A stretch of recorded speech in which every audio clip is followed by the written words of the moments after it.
Obviously, in the past few weeks, we were talking so much about the PPWR, but that's just one legislation within tens of legislations of Circular Economy Action Plan, which is, again, another pillar of the complete European Green Deal. There's so many legislations that are intertwined with one another that the companies also need to zoom out. So they cannot look just how to address or answer one legislation. Hello and welcome to the latest episode of the Sustainability Perspectives podcast, which continues the discussions led at Packaging Europe's Sustainable Packaging Summit online. At the summit and obviously across the whole industry, there has been a lot of talk about the challenges of legislation such as the PPWR and how data can help companies address the issues raised by this. But today we will look at the topic through a wider lens and explore the connection between data and legislation and the wider packaging landscape that has been shaped by the EU's Circular Economy Action Plan. And for this, I'm really pleased to welcome Mitja Brugand, who is Director for Operations Europe at Triac, and he's also an author with a passion for packaging, so that puts him in an ideal position to share his insights today. And together we'll discuss the struggles companies face today and how data can help, and just look at the broader picture of the industry today. So welcome Mitja. Thank you very much for being on the podcast today and for sharing your insights. Thank you, Elizabeth. It's great to be back. Thank you. To set the scene, obviously Triac works to provide data-driven tools that help companies navigate their packaging sustainability journey. And from that perspective, I wanted to ask you, what are some of the biggest challenges your clients face? Well, data collection in all kinds of shapes and forms. Obviously, companies, when it comes to the material data, they have some data. Whether are we talking about products or packaging, the data usually sits or lies in the systems. Of course, the deeper the analytics, the more data you need, and the companies often do not know which data exactly they must find. So we help our customers with the first step before they start looking for the data with sustainability maturity level assessment, where we outline what their goals are. Because once we set out the goals, we know what to look for. There often tends to be a focus on particular items of legislation, for example, in the context of the PPWR. But I thought today it would be good to zoom out a bit. And I wanted to ask you, what is the relationship between data and legislation through the wider lens of the EU's Circular Economy Action Plan? Back to my previous answer. So we need to know what the companies are looking for. So obviously, in the past few weeks, we were talking so much about the PPWR, but that's just one legislation within tens of legislations of Circular Economy Action Plan, which is, again, another pillar of the complete European Green Deal. There's so many legislations that are intertwined with one another that the companies also need to zoom out. So they cannot look just how to address or answer one legislation. So last year we had a lot of talk about the CSRD or the ESRS. Now we're talking about the PPWR. So in the meantime, there was Deforestation Act. So there's always companies are constantly chasing something, but if they zoom out, they realize that in majority of cases, we're talking about the same data sets. Maybe they are analyzed differently. Maybe the different methodologies apply to them, but the data set is always the same to calculate it. So PPWR, since packaging is connected to all the product cells, is basically connected to anything that has to do with B2B, B2C product sales or logistics and so on. So it's a good starting point, but it's far from everything. And I think, and this is also showing really well in our operations with Triac, if companies start with packaging, they get the hang of what they need to collect. Because packaging, no matter what we say, it's quite simplistic. When we take a look at the, computer or some of the products that have a lot more components. So if they start with packaging, they get the feel that actually there's not so much material data that you need to collect to start analyzing. Yeah. My experience is that companies really dig deep into the first products, whether this is packaging or their sales item, and then they lose energy because they're going into too many details in the first leg. So we rather say zoom out on the analytics as well, so you can find the hotspots and focus on that hotspots and work from that point onward. I wanted to get your take as well, sort of referencing your previous answer. Why do you think is it important to see the bigger picture and not just focus on individual items of legislation? The companies will need to report on multiple levels, on to multiple stakeholders in the value chain as well as to regulators. And if you focus solely on one or maybe two legislations, you will miss a lot of important topics on the other regulations and legislations. That's one thing. And the second thing is you will never be able to control and manage all the reporting, disclosing that you will need to do in the next 2 years. So digital product passport is coming in many shapes and forms. So it's not just the DPP as the ESPR is saying, but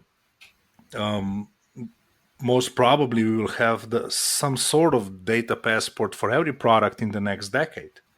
So we need to see a wider picture. We need to understand why we need to control our supply chain. So there was a lot of cases when companies were asking, but why do we need to calculate scope 3? We cannot control upstream. But that's exactly the case. If somebody can control the supply chain, is the buyer. As at the end of the day, the consumer can control what's happening in the production cycle, what kind of product the consumer will buy, and it goes down all the way to the base material. There's always a why, just the right question needs to be asked for any of these regulations, and you need to see the wider picture in order to understand why are we doing all of this. And obviously, as regulations become more metrics driven, what role does product and material level data play in enabling compliance? Especially, obviously, different markets have different reporting requirements and different regulations. So any data from product or material that is managed is easy to use further on. Any data that is not managed will give you a headache. So when we look at the global regulations, no matter how we say we're all different, we're at the end of the day asking the same things. So the methodologies that we use in not only Triax analytics, but in all the internationally accepted compliant analytics are more or less the same. So you have footprint approach, you have the life cycle based approach, and you have sector / indicator specifics. So if at the end of the day, when you analyze everything, if the report is different, that's a completely different thing. So we have cases where we have the same results and we need to map these results to different standards. Even ISO standards that are applicable in Europe are not always the same, even though the methodology is the same, just the result format is a bit different. So that's first thing. We're always trying to get the same results no matter on the globe we are, because we have a global problem. We don't have a local problem, we have a global problem. It's not only CO2 or gas emissions, that there's a lot more problems that we have, from water to landmass, etc. Now, if we want to tackle all of these problems, then we need to address them on the product data. So we need to start controlling the product data or material data, and we need to use the right matrix, and we need to use the same denominators so that we compare the same things. And this is sometimes hard, because even by material to material it's hard. Then you have to have the same denominators for different methodologies. So this is why it becomes very important that we use the same data, that we name the materials the same on a global scale. Like, for example, in packaging in the US, they say white light chipboard. In Europe, they don't know what that means. So this is where we need to align it. So this American company or European company needs to report more or less on the same methodology. Yes, there's certainly a lot to bear in mind there, I can imagine. I also wanted to get your take on what challenges do you see for companies trying to standardize data collection and reporting across multiple suppliers, formats, and geographies? And yeah, obviously, how can technology help to address these challenges? So I think that at Track we went through the whole cycle of how to help our customers collect the data from supply chain. So years ago, it started with spreadsheets, right? Connects for the APIs and connections to the EPR systems or PLM systems and so on. Whether these are one-time loadings or regular API connections. So that can be done relatively easy, cost effective, and so on. But the problem happens now with the digital product passport and alike. So all the even with PPWR, all the applications will need to have supplier traceability if you want to have a compliant documentation at the end. So this means that you need to really manage your supply chain and data flow through the digital frame. So this is, for example, we have a supplier module where everything is tracked and traced, so you can see the full list of how and where are you with the data compliance, where are you missing maybe the rich compliance, where are you missing some recyclability data, and so on. So this can be done quite easily with a big if the supplier has data. Okay, because sometimes the suppliers don't have data, and especially when it comes to more complex products, if you're facing in the packaging industry, for example, these are usually laminates, so multiplex materials. So the recipes there are not given, the materiality utilization is not given. So this becomes tricky, and you can imagine if you produce thousands of different pouches a year, it's harder to manage that because yes, we can pull the data out of PDFs and so on. All of that can be done, but we need to know what the material base is, which is a little bit problematic, like mentioned before, because this is IP data from the manufacturer from the film. So why would they disclose how do they do this material? How do they achieve this performance of certain film? So how to address that? This is, I will say, a bigger question because it goes into production secrets and so on. And this spans way beyond packaging. We have the same situation in the IT industry or automotive industry with chip and subsets and PCBs, pardon. And yeah, here I think that the regulators should say, okay, this is detailed enough for us. So maybe this would solve a lot of problems to the market. Um, and obviously, another struggle companies face is bridging the gap internally between sustainability teams, packaging engineers, and compliance experts. How can Triac help in that respect? Oh, I would say that this problem really subsided from the ones that you addressed. Here is, I would say, the management is now the one that needs to have a better understanding, right? So when it comes to packaging engineers, compliance, legal team, and so on, I think through the past decade or more, they got aligned with what needs to be done now, and they got used to doing it on a smaller scale with smaller models and so on. The new modern reporting demands something different. So this is bulk analytics. To do bulk analytics, you need to have different tools. You need to have different approaches and so on.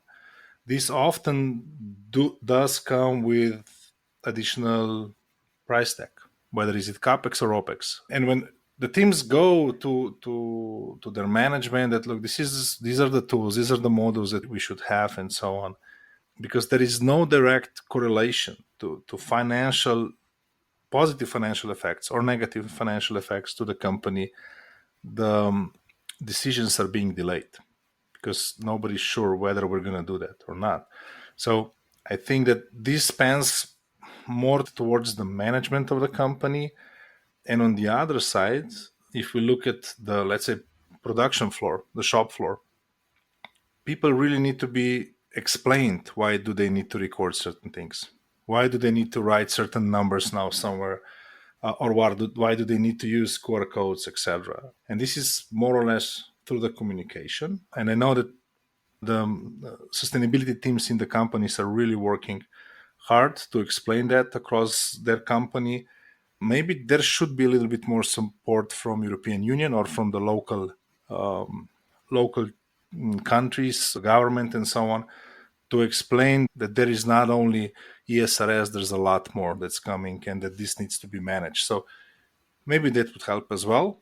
But I think that through the decade of working with the customers on these particular topics, things changed a lot. I can say that positively. That's encouraging to hear that things have improved. I wanted to circle back a bit to the Circular Economy Action Plan, where obviously greater transparency and traceability are key. How can you support companies with this, just to reiterate a little bit? On multiple levels. So if we say that we have the data inside, or at least the minimum set of data that we need to do certain analytics, if we have that in the system, then you can get the results. And once you have the results, you can start saying what you will optimize. And then you can delegate as a sustainability officer. If we put on the hat of a sustainability officer, the task can be delegated, for example, to the packaging designer. Look, now you need to include more recyclable content, recycled content inside the packaging, or it needs to be smaller or lighter. And all of this delegation can go basically through the system. And when the packaging engineer, for example, needs the data from the supplier, he directly requests data from the supplier from the system. And every change or every information is recorded. Who has put it in the system, why, etc. And even more important, that what we're really proud of is we have a lot of strategy testing on many levels. So we can go to a component site and we can just size. So, for example, if you have a cardboard, how much of environmental impacts do we decrease if we change maybe weight, maybe recycled content, etc.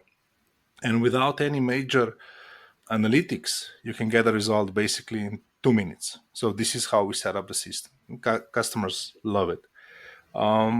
They actually love it so much that they pushed us to go beyond that. So we can apply that now to primary packaging. We can apply that to complete packaging portfolio. And if the strategy testing is positive and the sustainability team likes it, they can set that as a target to achieve their targets, set as a goal, and so on. And directly connected to ESRS, you have why you set the goals, because you have the complete track record of what was happening in the process of analytics, review, and so on. So you already know why you set the goals. To go beyond that, if you want to apply that to Circular Economy Action Plan, and going back to the first question, we're not talking only about packaging, for example. We're talking about wider frame of regulation. So this year we launched our first agentic AI. And for example, a company, let's say a beverage company that does soda drinks, they can check when they put the products and packaging in, they can check what regulations in which region they will need to follow in the next month, year, or a few years. And this is all through internal data sets, so it's not connected to public databases and so on. And we worked really hard to have accurate results. And basically what it means that this beverage manufacturer, once they have the data in, with basically few clicks, they know to which regulations they need to be compliant and what they need to do or what they should do, which saves a ton of time. So from my comparisons before and after, I would say they save 95% of time to get to the end. I wanted to wrap up our conversation looking to the future a little bit. How do you envisage the role of digital tools and data integration in the context of the challenges the companies also face in the coming years going forward? We're working with attribute data from databases like Ecoinvent. We're working with our own operational information, which are either verified or non-verified, meaning what the consumption of the machine is, etc. Then we have our accounting data, we have our supplier data, and live data is coming now. So live data fetching from basically live from the production. Now, the biggest challenge will be assuring the quality of this data. That's what I see. Because that's a big influx of information. So far, until this point, we were analyzing static data, and there was a lot less potential points of disruption. Now, with this influx of data and influx of analytical needs, we may come to problems because it will be just too much data. And if they are not verified, the results can be very, very different, which means that maybe you're on the right way. And because you're not collecting data in the verified way, you can have problematic results. So data verification of the input, I think is the biggest problem for the near future. Yes, we'll see how the situation develops, and obviously we'll stay in touch as well and keep following these developments. That brings us to the end of today's podcast and conversation. Thank you very much for being here today, Mitja, and for sharing your insights about all things data. Yeah, thank you, Elizabeth. It was a pleasure. Thank you very much, likewise. And yeah, quick note to our listeners, make sure you subscribe to our podcast so you don't miss out on any of the latest episodes. Thanks very much. Goodbye.